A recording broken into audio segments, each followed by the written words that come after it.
নমস্কার। কৃষি দপ্তর পশ্চিমবঙ্গ সরকার আয়োজিত বাংলার মাটি বাংলার কৃষি অনুষ্ঠানে আপনাদের স্বাগত। আজকের আলোচনার বিষয় সরিষার শস্য সুরক্ষা। বাজারে বিভিন্ন ধরনের ভোজ্য তেল থাকা সত্ত্বেও সেই আদিকাল থেকে আজ পর্যন্ত সরিষার তেল কিন্তু স্বমহিমায় বিরাজিত। ঝাঁঝ দিয়ে যায় চেনা, অর্থাৎ এর পুষ্টিগুণ এবং সেই সঙ্গে খাদ্য সুস্বাদু করতে এর জুড়ি মেলা ভার। বহুবিধ ব্যবহারের ফলে বাণিজ্যিক গুরুত্ব অপরিসীম, কিন্তু প্রতি বছর আবহাওয়াজনিত কারণে রোগ পোকার আক্রমণে এবং সঠিক পরিচর্যার অভাবে ব্যাহত হয় উৎপাদন। কিভাবে এই সরিষার শস্য সুরক্ষা দেবেন, কি বলছেন বিশেষজ্ঞরা, আপনাদের প্রশ্ন।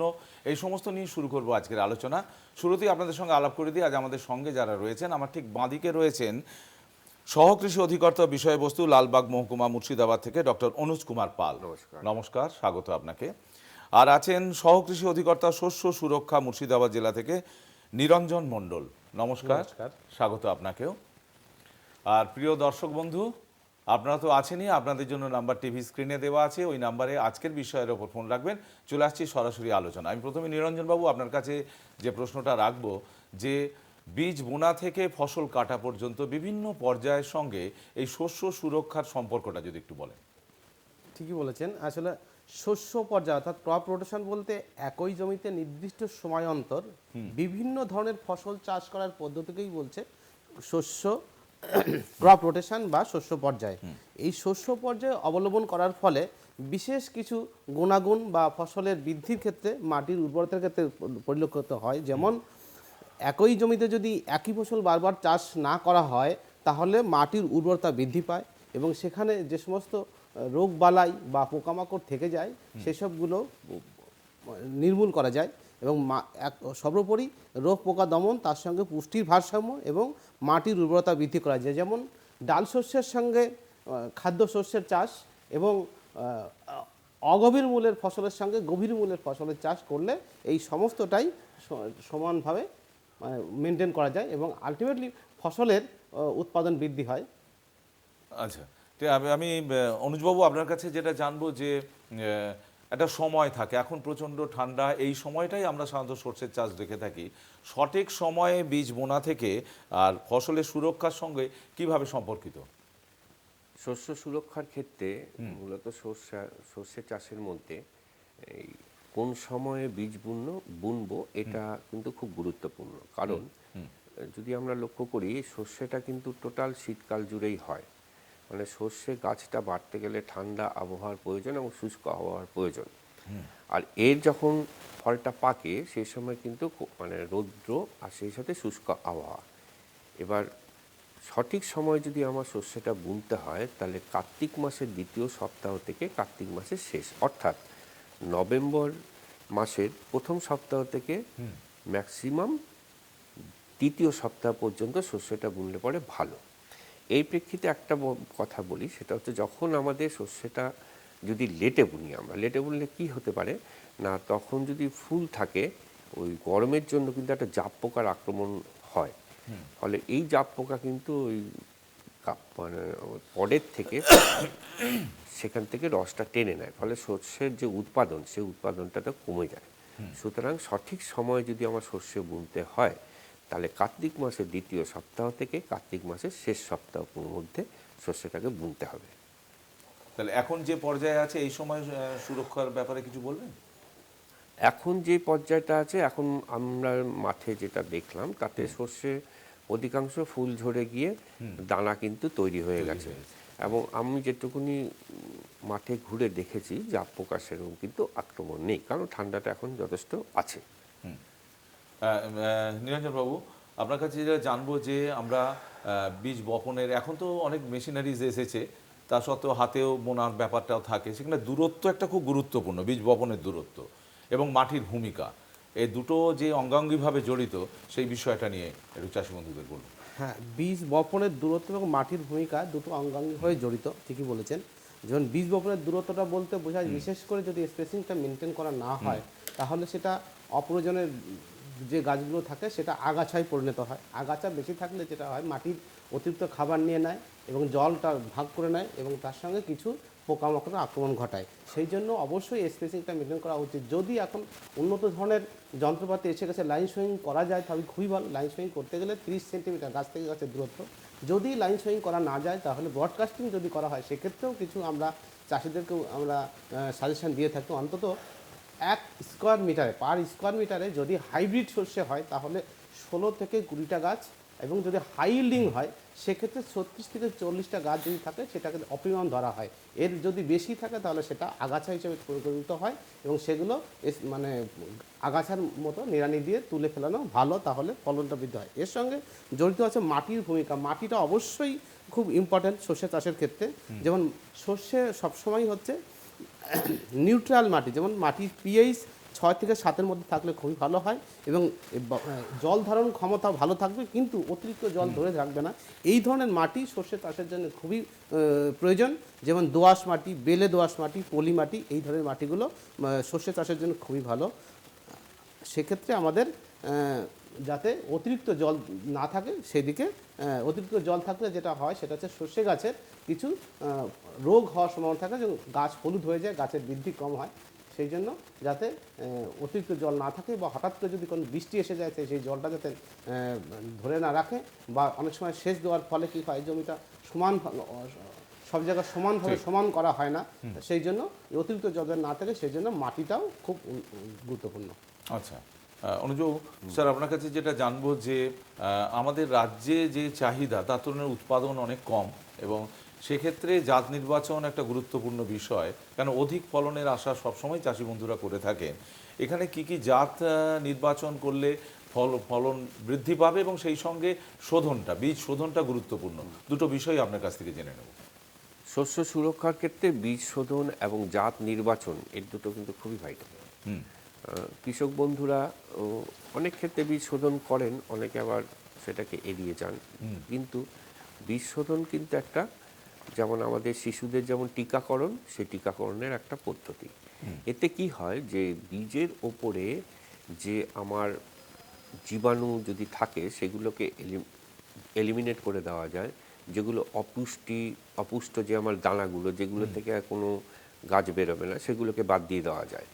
সুতরাং এই বীজ শোধনটা কিন্তু যে কোনো ফসলের ক্ষেত্রে, শুধু সর্ষে না, তার ক্ষেত্রে অপরিহার্য। সর্ষের ক্ষেত্রে যেটা করা যায় সেটা হচ্ছে 1 কেজি বীজের সাথে 2 থেকে 3 গ্রাম থাইরাম বাজারে কিনতে পাওয়া যায়, বা ডায়াথেনিয়াম 45 তার সাথে মিশিয়ে এটাকে রেখে শুকনো অবস্থায় মিশিয়ে এটা শোধন করা যায়। এবং এই শোধন করার সময় একটা খেয়াল রাখতে হবে যেন 15 দিনের মধ্যে যেন বীজটাকে ব্যবহার করা হয়। আর এই শোধিত যে বীজটাকে একটু ঠান্ডা জায়গার মধ্যে রাখতে হবে। এটা আমি বললাম রাসায়নিক পদ্ধতি। এবার একটা জৈবিক পদ্ধতিও আছে। জৈবিক পদ্ধতিতে যেটা প্রসঙ্গক্রমে সেটা আলোচনার মধ্যে আমাদের আসবে। সর্ষেতে যে সকল আমাদের রোগ আক্রমণ হয় সবকটাই একদম মাটিবাহিত। সেক্ষেত্রে বীজ শোধনের সাথে সাথে সেটা যদি জৈবিক উপায়ে, যেমন ট্রাইকোডার্মা ভিরিডি বা ফসফেট সলভেলাইজিং ব্যাকটেরিয়া বা অ্যাজোটোব্যাক্টর, এই ধরনের জীবাণু দিয়ে যদি বীজটাকে শোধন করা যায়, এবং এই শোধন ট্রাইকোডার্মা ভিরিডির ক্ষেত্রে 4 গ্রাম প্রতি কেজি বীজের সাথে, কিংবা যদি মনে করা হয় যে ওই 400 গ্রাম প্রতি বিঘাতে আমি ট্রাইকোডার্মা ছড়িয়ে দেবো, এটাও করা যায়। এই পদ্ধতিগুলো অবলম্বন করলে অন্তত 30 থেকে 40% এই রোগটাকে আমরা প্রিভেন্ট করতে পারি, ঠেকাতে পারি। এবার আসলে জাতের প্রসঙ্গ। এখন আগে কৃষক বন্ধুরা যেসব জাত ব্যবহার করছেন তার থেকে এখন প্রচুর ভালো ভালো জাত, এবং আমরা সরকারিভাবে যে হাইল্ডিং ভ্যারাইটিগুলো দিচ্ছি তার মধ্যে কেশরী আছে, কেশরী গোল্ড আছে, JKMS 8532 আছে, এবং এটা চাষিদের ক্ষেত্রে কিন্তু খুব ভালো সাড়া পেয়েছে। চাষিরা এটা নিয়েছো, কিন্তু যেটা হচ্ছে একটু সময়টা একটু বেশি লাগে। আর সবচেয়ে বড় কথা, এর মধ্যে যেটা আপনি প্রথমে যেটা বলছিলেন যে তেলের উৎপাদনশীলতা আমাদের খুব পশ্চিমবঙ্গে কম, কিছুটা আমাদের অন্য স্টেটের উপর ডিপেন্ড করতে হয়। সেক্ষেত্রে একটু বিরত করছি, এক বন্ধু আছেন টেলিফোন, একটু দেখে নিন। হ্যালো। হ্যাঁ, নমস্কার, স্বাগত আপনাকে, বলুন। নমস্কার। চন্দ্রবাবু, চন্দ্রমণ্ডল, বলুন। হ্যাঁ, বলছি যে মানে সরষার ডোগা মানে ফুল আসার মানে প্রায় শেষের দিকে শুকিয়ে যাচ্ছে। হুম। আর তো কিছু? কি করবো, ফুল মানে শুকিয়ে কি যাচ্ছে। করলে ভালো হবে? এটা আলোচনায় উঠে আসবে, আপনি শুনতে থাকুন, হ্যাঁ। উত্তর পাবেন। হ্যাঁ চন্দ্রবাবু, আপনি সঙ্গে থাকুন, আপনার উত্তর আমরা নিয়ে নেব। হ্যাঁ স্যার, যাত্রা যেটা বলছিলেন। হ্যাঁ। হ্যাঁ, এইটাতে দেখা যাচ্ছে যে এই যে হাইব্রিড যে শস্যগুলো আমরা দিয়েছি তাতে প্রায় 40%-এর মতো হুম। তেলের পরিমাণ থাকে। এমনি সাধারণত যারা আমরা চাষি ভাইরা যেটা যে ধরনের ধানের শস্যের জাতগুলো করে তাতে ম্যাক্সিমাম 33 থেকে 35% থাকে। এখানে 5 থেকে 6%-এর মতো এক্সট্রা একটা তেলও পাওয়া যায়। সুতরাং এবং সবচেয়ে বড় কথা, এই যে হাইব্রিড ভ্যারাইটিগুলো এগুলো কিন্তু রোগ সহনশীল, আচ্ছা সেটা পরবর্তী ক্ষেত্রে আমি বলবো। আচ্ছা আচ্ছা। হ্যাঁ, নিরঞ্জনবাবু, এর পরের পর্যায়ে যেটা আসে যে আমরা খাদ্য দেওয়া, মানে গাছের খাদ্য হিসেবে সার প্রয়োগ করে থাকি, সেক্ষেত্রে কি কি সার এই চাষের ক্ষেত্রে কোন কোন পর্যায়ে কোন সময়ে কি পরিমাণ সার প্রয়োগ করবেন চাষি বন্ধুরা? অ্যাকচুয়ালি শস্যের ক্ষেত্রে সুষম সার প্রয়োগটা ভীষণ ইম্পর্টেন্ট, বিশেষ করে তেলের ঝাঁজ এবং তেলের পরিমাণ বৃদ্ধির ক্ষেত্রে। এবং তার সঙ্গে যেটা দরকার গাছের বৃদ্ধির জন্য যে সারগুলো দরকার, বিশেষ করে এনপিকে, নাইট্রোজেন, ফসফেট, পটাশ, তার সঙ্গে ক্যালসিয়াম, সালফার এবং বোরন, জিঙ্ক, এই কটা সার বিশেষভাবেই জড়িত, খুব ভীষণভাবে ইম্পর্টেন্ট শস্যের ক্ষেত্রে। সেই জন্য শস্যকে যদি আমরা 3 ভাগে ভাগ করি, অন্তত 4টি ভাগে ভাগ করা যায়, একটা রাই, একটা হচ্ছে টরি হিসেবে বলি, একটা সাদা সর্ষে, আর একটা আমরা হাইব্রিড, এইভাবে যদি চাষিরা যেভাবে বলেন আর কি, সেইভাবে ভাগ করি যদি শস্যের ক্ষেত্রে বিশেষ করে বিঘাপতি এনপিকে 16-8-8, অর্থাৎ যদি আমরা ইউরিয়া, ফসফেট, পটাশ এইভাবে যদি দিই তাহলে বিঘাপতি 35 KG urea, 50 KG SSP single super phosphate এবং 13 কেজি পটাশ, এই সারটা দেব সেচ এলাকায়। যদি অসেচ এলাকা হয় তাহলে সেক্ষেত্রে আমরা 13 কেজি ইউরিয়া, 7 কেজি এসএসপি এবং 7 কেজি পটাশ, এই সার আমরা প্রয়োগ করব। আর যদি টরি হয়, টরিতে এবং সেচ এলাকা যদি হয় তাহলে 9 কেজি এনপিকে হচ্ছে 9-5-5, অর্থাৎ 20 কেজি ইউরিয়া, 30 কেজি এসএসপি এবং 8 কেজি এমওপি। আর অসেচ এলাকা যদি হয় সেক্ষেত্রে আমরা 17 কেজি ইউরিয়া, 25 কেজি এসএসপি এবং 7 কেজি এমওপি। আর যদি সাদা সর্ষে হয় তাহলে একই রকম রাই শস্যের মতো, যেমন অর্থাৎ 16-8-8 এনপিকে, অর্থাৎ 35, 50 এবং 13 ইউরিয়া, এসএসপি এবং এমওপি, এটা প্রয়োগ করতে হবে। এবং যদি হাইব্রিড হয় সেক্ষেত্রে বিঘাপতি 13-7-7 এনপিকে, অর্থাৎ 29 কেজি ইউরিয়া, 42 কেজি এসএসপি এবং 11 কেজি এমওপি প্রয়োগ করতে হবে। এখন এই প্রয়োগ করার ক্ষেত্রে অবশ্যই খেয়াল রাখতে হবে যেন আমার ক্যালসিয়াম এবং সালফারটা যেন জমিতে পর্যাপ্ত পরিমাণে পড়ে, অর্থাৎ 40 কেজি বিঘাপতি মানে হেক্টরে, অর্থাৎ 13 কেজি মতো আমার সালফার যাতে জমিতে প্রয়োগ করা হয়। যদি আমি এক্ষেত্রে যদি আমি এসএসপি ব্যবহার করি তাহলে আমরা এক্সট্রা সালফার আলাদা করে দেওয়ার প্রয়োজন হবে না, সেক্ষেত্রে 12 কেজি সালফার আমরা এসএসপি থেকে পেয়ে যেতে পারি এবং ক্যালসিয়ামটাও পেতে পারি। যদি এসএসপি ব্যবহার না করা হয় সেক্ষেত্রে আমাদের অবশ্যই জিপসাম প্রয়োগ করতে হবে, বিঘাপতি 65 থেকে 70 কেজি জিপসাম প্রয়োগ করতে হবে। এবং অবশ্যই ফুল আসার আগে এবং ফুল আসার পরে আমাদের মাইক্রোনিউট্রিয়েন্ট যেটাকে আমরা বলছি, যেটা বোরন এবং জিঙ্ক, সেটা 1 গ্রাম প্রতি লিটার জলে 2 বার ম্যাক্সিমাম, একটা ফুল আসার আগে এবং একটা ফুল আসার পরে প্রয়োগ করলে আমাদের সারের যে ঘাটতি যেটা মোটামুটি সেটা। এবং তার সঙ্গে একটা কথা বলতেই হয়, অবশ্যই যেহেতু ম্যাক্সিমাম খাবারটা গ্রহণ করে এই সর্ষে, সেই জন্য এদেরকে অবশ্যই জমিতে যেন অবশ্যই আমাদের জৈব সার পর্যাপ্ত পরিমাণে থাকে। আচ্ছা আচ্ছা। আমি পরবর্তী প্রশ্ন নিয়ে যাব স্যার আপনার কাছে। একজন আছেন ফোনে বন্ধু, এবার দেখে নিই। হ্যালো। হ্যাঁ, হ্যাঁ আমি মুর্শিদাবাদের নওদা ব্লকে, আমি মধুপুর পঞ্চায়েতে ভেলানগর থেকে বলছি। আচ্ছা, হ্যাঁ বলুন চন্দনবাবু। বলছি আমাদের এই সর্ষে চাষে সর্ষে এখন আপনার ফুল ঝরে গেছে, গাছগুলো দাঁড়িয়ে আছে, কিন্তু গাছের মাঝে মাঝে সাদা সাদা হয়ে যেটা হ্যাঁচা পচা বলে, পচা রোগ লাগছে আর গাছগুলো শুকিয়ে যাচ্ছে। ঠিক আছে, আপনার প্রশ্ন আমরা বুঝেছি, আপনি সঙ্গে থাকুন। ধন্যবাদ আপনাকে ফোন করার জন্য। স্যার আপনি শুনলেন ওনার উত্তরটা নিয়ে, তারপর আপনার কাছে অন্য প্রশ্ন নিয়ে আসবো। হ্যাঁ, আলোচনা এর প্রসঙ্গে আগেও এক বন্ধু বলছেন ওই যে ফুল ঝরে যাচ্ছে। হ্যাঁ, এই মানে যেটা করার সেটা হচ্ছে প্রথম থেকে ম্যানেজমেন্টটা যদি ঠিকঠাক থাকে, এর পরবর্তী হয়তো আমরা আলোচনায় সেটাই বলবো, সেক্ষেত্রে কিন্তু এটাকে ঠিক করা যায়। যেহেতু এখন সর্ষে পেকে যাওয়ার পথে, এই মুহূর্তে সেই দিক থেকে ম্যানেজমেন্টের সেরকম কিন্তু কিছু ব্যবস্থা সেরকম ব্যবস্থা কিন্তু নেই। আচ্ছা স্যার, উনি মাটির কথা বলছিলেন। মাটিতে অনুখাদ্য প্রয়োগ করা এটা অত্যন্ত গুরুত্বপূর্ণ এবং শস্য সুরক্ষার সঙ্গে এটা অঙ্গাঙ্গিভাবে জড়িত। তো কি কি ব্যবস্থা নেবেন অনুখাদ্য হিসেবে? সকল ফসলের ক্ষেত্রেই খাদ্য এবং অনুখাদ্য এই দুটো কিন্তু ভাইটাল, এবং খাদ্য যেরকম আমাদের দরকার তেমনি অনুখাদ্যরও দরকার। কিন্তু অনুখাদ্য আর খাদ্যের মধ্যে একটা মূল পার্থক্য হচ্ছে খাদ্য বেশি পরিমাণে লাগবে, অনুখাদ্য কম পরিমাণে লাগবে। সর্ষে চাষের ক্ষেত্রে যে ভাইটাল 4টে অনুখাদ্য আছে, যদি আমি ক্রোনোলজিক্যালি সাজাই, প্রথম হচ্ছে বোরন, তারপর হচ্ছে সালফার, তারপর হচ্ছে জিঙ্ক, লাস্ট হচ্ছে ম্যাগনেসিয়াম। এবার আচ্ছা। এই বোরনের কাজ কি? আমাদের মূল উদ্দেশ্য হচ্ছে এখানে হচ্ছে শুটির যদি গঠন সঠিকভাবে হয়, এবং শুটি ধরার আগে যে ফুলটা ধরবে, ফুলটারও যদি সঠিকভাবে গঠনটা ঠিক হয়, তাহলে কিন্তু আমার তেলের পরিমাণ বাড়বে। ঠিক। সুতরাং এই বোরনটা কবে দিতে হবে না, লাগানোর 3 সপ্তাহ পরে, মানে বোনার 3 সপ্তাহ পরে এবং 6 সপ্তাহ পরে। এই যেই কৃষক ভাই আমাদের ফোন করলেন, ওনার যে সমস্যাটা মূলত যেটা, বোরনটাকে সঠিকভাবে কিন্তু স্প্রে করা হয়নি। এই বোরনের কাজটা কি হয়, ঠিক। ওই ফুলটার গঠনটাকে ঠিক করে এবং ফলটার গঠনটা ঠিক করে এবং দানার পরিমাণটাও বাড়ায়। এর পরবর্তী আসে আমি সালফারের কাজ হচ্ছে এই গাছের মধ্যে, সর্ষে গাছের মধ্যে সিস্টিন এবং মিথিওনিন বলে দুটো আমাদের থেকে অ্যামাইনো অ্যাসিড থেকে, এই দুটো অ্যামাইনো অ্যাসিড সিনথেসিস বাড়ায়। এই অ্যামাইনো অ্যাসিড কী করে না, তেলের পরিমাণটাকে বাড়ায়। আমার আলটিমেট গোল হচ্ছে তেল। সুতরাং এই তেলটাকে জন্য আমার আমাদের নিরঞ্জন মণ্ডল সাহেব যেটা বললেন, ওই সালফার কিন্তু প্রয়োগ করা, যেটা আমাদের সিঙ্গেল সুপার ফসফেটের মাধ্যমে আসছে। এছাড়া যদি দেওয়া যায় জমিতে মূল চাষের সময় ক্যালসিয়াম সালফেট 150 থেকে 200 কেজি পার বিঘাতে দেওয়া যেতে পারে। এরপরে আসি আমি জিঙ্কের মেন কাজ হচ্ছে হরমোন সিনথেসিস, যে বৃদ্ধি হরমোন। একটা হচ্ছে শেকড় আর হচ্ছে মুকুল।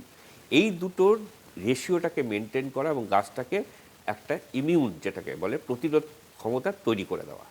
আর লাস্ট হচ্ছে ম্যাগনেসিয়াম হচ্ছে আমার পাতার গঠনটা ঠিক করবে এবং পাতাটাকে ঠিক করবে। একদম। এবং এই জিঙ্কটাকে দেওয়া যায়, জিঙ্ক সালফেট হিসেবে দেওয়া যেতে পারে, বা চিলেটেড জিঙ্ক, সেটা হচ্ছে 1 গ্রাম প্রতি লিটার জলে। এই মোটামুটি হচ্ছে আমার মাইক্রোনিউট্রিয়েন্ট বা অনুখাদ্যর প্রয়োগের দিক। এগুলো সবই কি এই মাটি পরীক্ষার মাধ্যমে জেনে সেই মতো না, পরিমাণ? এইটা হচ্ছে আমাদের ওভারঅল মাটিতে আমাদের একটা দিদি। ডেফিসিয়েন্সি কিন্তু আছেই। আচ্ছা। মাটি পরীক্ষা করে তো দিলে পরে হ্যাঁ, তো আরো তো ভালো ভালোই। হবে। ঠিক। কিন্তু আমি যেগুলো বলছি সেগুলো হচ্ছে ফোলিয়াস স্প্রে। আচ্ছা। এগুলো কিন্তু গাছের নিড বেস্ট, মানে গাছের দরকার আমি দিচ্ছি। ঠিক আছে, আমি নিরঞ্জনবাবু আপনার কাছে আসবো, তার আগে এক বন্ধু আছেন টেলিফোনে, একটু দেখে নিই। হ্যালো। হ্যালো, হ্যাঁ, কে বলছেন? আমি পান্ডুয়া থেকে সুজয় পাত্র বলছি। হ্যাঁ সুজয়বাবু, স্বাগত আপনাকে, বলুন। বলছি সর্ষে গাছে ঠিক ফুল আসার পরই গোড়ার মধ্যে মূলোর মতো ফুলে যায়, গিয়ে গাছটা ঝামড়ে গিয়ে ফল আর হয় না, গাছগুলো মরে যায়। তো এই গোড়া ফোলা রোগের প্রতিকারটা একটু যদি বলেন। ঠিক আছে, আপনি সঙ্গে থাকুন, আপনার উত্তর আপনার পেয়ে যাবেন। হ্যাঁ, আমি নিরঞ্জনবাবু আপনার কাছে যে প্রশ্নটা নিয়ে আসবো, যদি উত্তরটা ওনার দিয়ে দেন খুবই ভালো। আর সেই সঙ্গে যেটা জানার দরকার আমাদের, যে আগাছা নিয়ন্ত্রণ অত্যন্ত গুরুত্বপূর্ণ একটি বিষয়, সেটা কিভাবে করতে হবে? সর্ষে চাষে আগাছা নিয়ন্ত্রণে বিশেষ একটা ভূমিকা থাকে। যেমন হাত নিড়ানি দিয়ে আগাছা নিয়ন্ত্রণ করা যায়, রাসায়নিক আগাছানাশক নিয়ন্ত্রণ করা যায়। এক্ষেত্রে যদি হাত নিড়ানি মোটামুটি সর্ষে চাষের 3 থেকে 4 সপ্তাহের মধ্যে আগাছা নিয়ন্ত্রণ করতে হয় অতিরিক্ত থাকলে, এবং যদি সম্ভব হয় 5 থেকে 6 সপ্তাহ পরে আরেকবার হাত নিড়ানি, যদি অপর্যাপ্ত মানে পর্যাপ্তর থেকেও বেশি অপরিসীম মানে যদি গাছ থেকে থাকে, সেগুলোকেও আমাদের আগাছা হিসেবে ট্রিটমেন্ট করে সেগুলোকে তুলে ফেলতে হবে। এবং তার সঙ্গে যদি কিছু যে সমস্ত আগাছা থাকে, এই আগাছাগুলো বিশেষ করে পেন্ডিমিথালিন জাতীয় ওষুধ আমরা স্প্রে করতে পারি। এই ওষুধগুলো স্প্রে করব আমরা মাটিতে, এবং সর্ষে বোনার আগে অথবা সর্ষে অঙ্কুরোদ্গম হওয়ার আগে আমরা, যেমন বাজারে যেটা পাওয়া যায় পেন্ডিমিথালিন বা পেন্ডুলাম 30 নামে যে ওষুধটা পাওয়া যায়, সে ওষুধ আমরা স্প্রে করতে পারি। এবং তার থেকেও ভালো হয় যদি আমরা হাত নিড়ানি দিয়ে সময় মতো ঠিক ওষুধটা যতটা অ্যাভয়েড করা যায়, হ্যাঁ, যতটা অ্যাভয়েড করা যায় তাহলে খুব ভালো হয়। এবং তার সঙ্গে কিছু গাছ অরুবঙ্কি জাতীয় কিছু গাছ আছে যেগুলোকে আমরা গভীর চাষ এবং বীজ শোধন করে সেইগুলোকেও আমরা নিয়ন্ত্রণ করতে পারি। আমরা প্রায় শেষ পর্যায়ের দিকে ক্রমশ চলে এসেছি। স্যার, আপনার কাছে ওই উত্তরটা নিয়েই আমি আসতে চাইছি, রোগের বিষয়টা নিয়ে যদি ব্যাখ্যা করেন। যাক, এই যে সর্ষের মধ্যে হ্যাঁ, একটাই মাত্র ভয়ঙ্কর রোগ আছে, সেটা হচ্ছে কিছুক্ষণ আগে যে দর্শক ভাই ফোন করে বললেন শেকড় ফুলে যাওয়া। হ্যাঁ, এইটা মাটির ওপরে, কৃষক ভাইদের বলি, মাটির ওপরে যদি পচে যায়, পাতা পচা, ডাল পচা, কাণ্ড পচা, ফুল পচা, এতে এগুলো নিয়ে অত ভাবার কিছু নেই। কিন্তু মাটির নিচে যদি কোনো কিছু হয়, এটাকে কিন্তু নিয়ন্ত্রণ করা খুব কষ্টকর। ভাইয়ের যে কারণে যেটা হয়েছে সেটা বলি, কন্টিনিউয়াস মানে পরপর ফসল চাষ করলে যেটা হয়, জমির অম্লত্ব বেড়ে যায়। এই অম্লত্ব বেড়ে যাওয়ার জন্য ওই যে শেকড় ফলার রোগের যে জীবাণু, ওই জীবাণু কিন্তু তাদের প্রাদুর্ভাবটাও বেড়ে যায়। এইটাকে কন্ট্রোল করতে গেলে আমার শস্য পর্যায়কে ঠিক করতে হবে, বীজ শোধন তো করতেই হবে, সেই সাথে জলটা পরিমিত দিতে হবে। এগুলো হচ্ছে প্রাথমিক পর্যায়। আর সেই সাথে রোগ প্রতিরোধশীল যে জাত, সেই জাত চাষ করতে হবে। এখন প্রচুর শস্যের এগুলো রোগ প্রতিরোধশীল জাত প্রচুর বাজারে আমাদের পাওয়া যায়। এগুলো চাষ করতে হবে। এবার বলি, যেটা যদি সম্ভব হয়, আমি বলছি না, বিঘে প্রতি 300 কেজি যদি ডলোমাইট চুন দেওয়া যায়, কারণ চুন ওই জমিটাকে, যেটা অম্লত্বটাকে কমিয়ে ওই সাতের কাছাকাছি বা সাতের নিচে নিয়ে আসবে। এটা হচ্ছে এই শস্য চাষের সবচেয়ে বড় মানে অন্তরায়। এরপর যেটা আরেকটা আছে সেটা হচ্ছে আমার কাণ্ড পচে যাওয়া। এটাও একটা মাটিবাহিত একটা রোগ, যেগুলো আগে প্রথমে বললাম, বীজ শোধন, তারপর হচ্ছে জমিতে যদি ট্রাইকোডার্মা ভিরিডি জাতীয় এই ধরনের কিছু যদি দেওয়া যায়, এবং সুষমভাবে সারটা প্রয়োগ, যেটা নাইট্রোজেন সারটাকে পুরোটা একসাথে না দিয়ে 3টে স্টেজে, অর্থাৎ মূল সার, প্রথম চাপান, দ্বিতীয় চাপান, এই 3টে ভেঙে ভেঙে যদি দেওয়া যায় এইটা। আর যদি অত্যাধিক আক্রমণটা যদি বেশি হয়, আমাদের বাজারে ওষুধ আছে, ক্লোরোথার্নিল আছে, এবং আমাদের এই ধরনের ডাইকোফেনাজল আছে। এই ধরনের ওষুধগুলো দিলে রোদের প্রাদুর্ভাবটা কমে। একদম সংক্ষেপে নিরঞ্জন বাবুর কাছে, পোকার আক্রমণ যদি হয় সেক্ষেত্রে কি ব্যবস্থা নেবেন? অ্যাকচুয়ালি সরিষার পোকার মধ্যে সব থেকে বেশি ক্ষতি করে যেটা বললেন জাপ পোকা, আর তার সঙ্গে আছে কিছু কাটুই পোকা। জাপ পোকার জন্য আমাদের সময় মতো ফসল যদি বলা যায় তাহলে জাপ পোকা থেকে দূর করতে। এছাড়াও যদি জাপ পোকার আক্রমণ অলরেডি হয়ে থাকে, সেক্ষেত্রে আমরা ম্যালাথিয়ন জাতীয় ওষুধ, যেমন ম্যালাথিয়ন 55 ইসি বা সুমিথিয়ন 57 ইসি স্প্রে করা যেতে পারে। আর কাটুই পোকা যদি আক্রমণ হয়, সেক্ষেত্রে অবশ্যই সবার আগে যেটা করবেন সেটা স্প্রে, যদি জলসেচ দিয়ে দেওয়া যায় তাহলে 60% পোকা মাটির বাইরে বেরিয়ে আসে, এবং সেখানে যদি পাখি বসার ব্যবস্থা করা যায় তাহলে পাখিতে সেটা খেয়ে নেয়। এবং তারপরে যদি কোনো ওষুধ, যে ওষুধগুলো বাজারে পাওয়া যায় সেই ওষুধগুলো স্প্রে করলে, অথবা কেরোসিন যদি জলের সঙ্গে মিশিয়ে স্প্রে করা যায় তাহলে সেই পোকাতে রক্ষা পাওয়া যেতে পারে।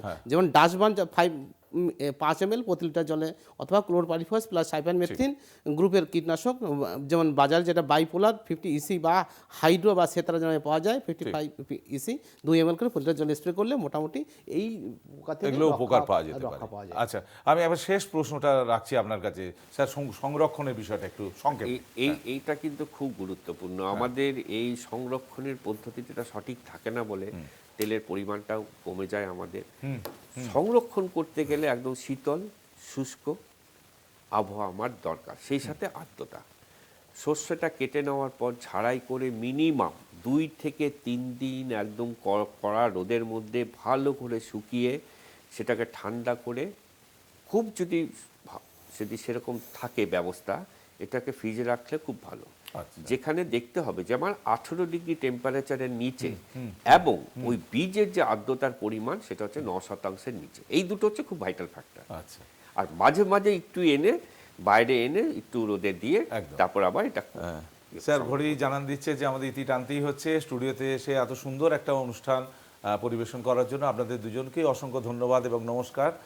আর সেই সঙ্গে দর্শক বন্ধুদের জানাই যে আপনারা শুনলেন যে বিশেষজ্ঞরা যে পরামর্শ দিলেন এবং আমাদের যে ঘাটতি রয়েছে সরষের তেলের, যদি আগামী দিনে সেই সঠিক পন্থা অনুসরণ করে আমরা চাষ করতে পারি তাহলে নিঃসন্দেহে আমাদের ঘাটতি পূরণে আমরা সমর্থ হব।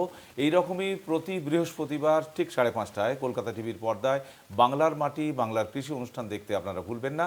আজকের মতো বিদায় নিচ্ছি, কিন্তু কোথাও যাবেন না। পরবর্তী অনুষ্ঠানের জন্য আপনাদের নজর থাকুক কলকাতা টিভির পর্দায়। নমস্কার।